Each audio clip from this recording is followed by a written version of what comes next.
I'm Liana Stamper, and I am so thrilled to be with you on this very special night. So many things have changed since we met here last year. New Yorkers elected an unprecedented number of Democrats in the state Senate. Yeah. The NYCLU got 12 significant civil rights bills passed in the state legislature. And a majority of Americans can now tell you the name of the president of Ukraine. Which is fun. Tonight, we're here to celebrate the incredible, momentous work of the ACLU and the NYCLU. We're here to recognize their amazing staff who work tirelessly every day to fight for all of our rights, no matter our race, gender, sexuality, immigration status, or country the president thinks we were born in.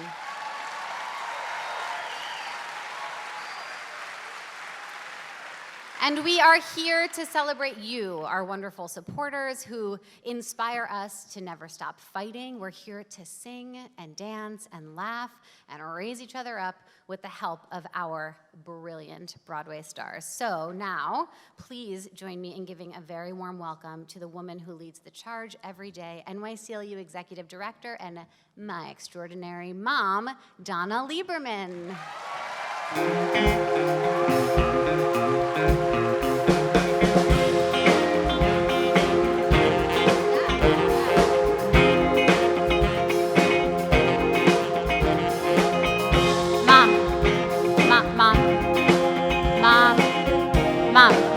Mom. Hi.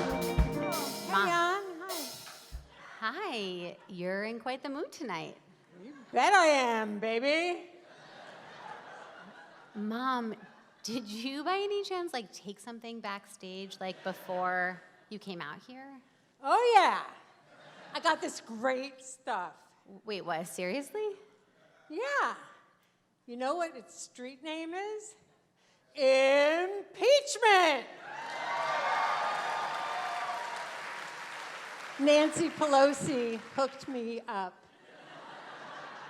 Right. All my friends are doing it. But aren't you worried about that buzzkill Mitch McConnell and the rest of the Senate? Sure I am. But I'm not going to let that spineless toady harsh on my vibe, because we still have so much to celebrate tonight, especially when it comes to advancing the rights of women in New York and protecting them from pussy-grabbing predators like the President of the United States and his corrupt crew of enablers. No, Liana, I am riding high on all that we've accomplished. In the first month of the legislature this year, we passed the Reproductive Health Act. It codifies Roe v. Wade and recognizes abortion as a fundamental right. It takes abortion care out of the penal code and says that abortion is legal at any point in pregnancy to protect a woman's life or health. And it means that whatever happens in Washington or on McConnell's hijacked Supreme Court, women in New York will always have the right to control our own bodies.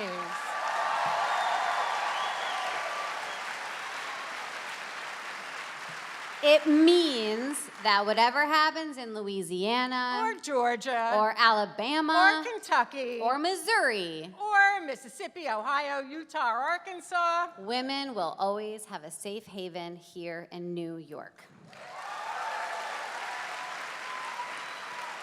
And by the way, the ACLU has gone to court to stop these laws, and not a single one has been allowed to go into effect.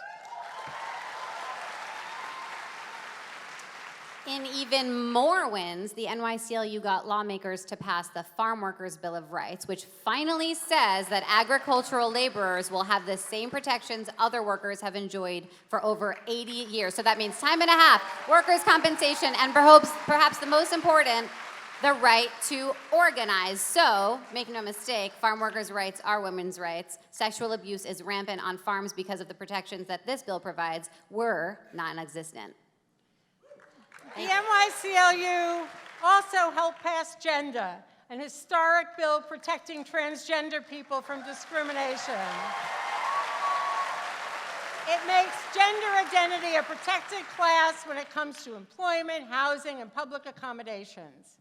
And these aren't the only hard-won victories that will impact people's lives. In June, the Green Light Bill was signed into law, allowing undocumented New Yorkers to qualify for a driver's license, which helps ensure, yeah, give it up, which helps ensure that a traffic stop doesn't lead to an ICE arrest or yet another instance of family separation. Yeah, green light. We got the Trump administration to drop the requirement that all household members be fingerprinted before an unaccompanied minor is released from detention. Very important.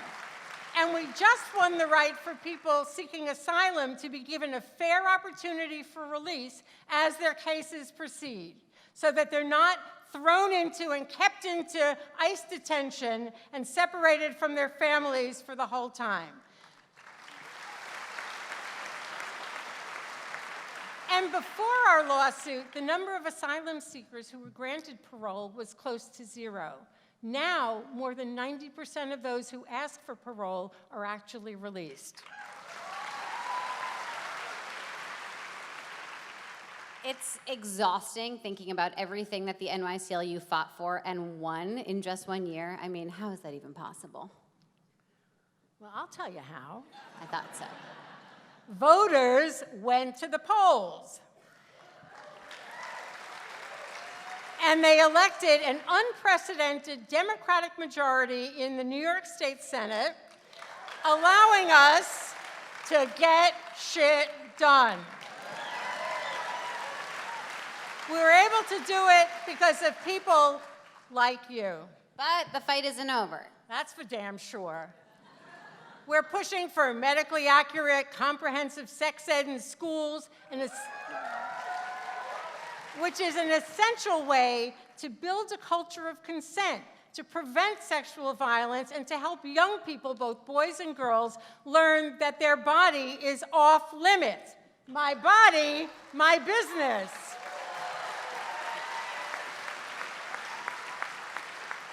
Bingo. What we accomplished in New York was made possible by people going to the polls and demanding their voices be heard. And in the not too distant future, maybe so many women will go to the polls that will put a woman in the White House. Just throwing it out. Impeachment and a woman in 2020, Liana, don't tease me like that. And now we are thrilled to introduce our host for this evening, Laura Benanti's uterus.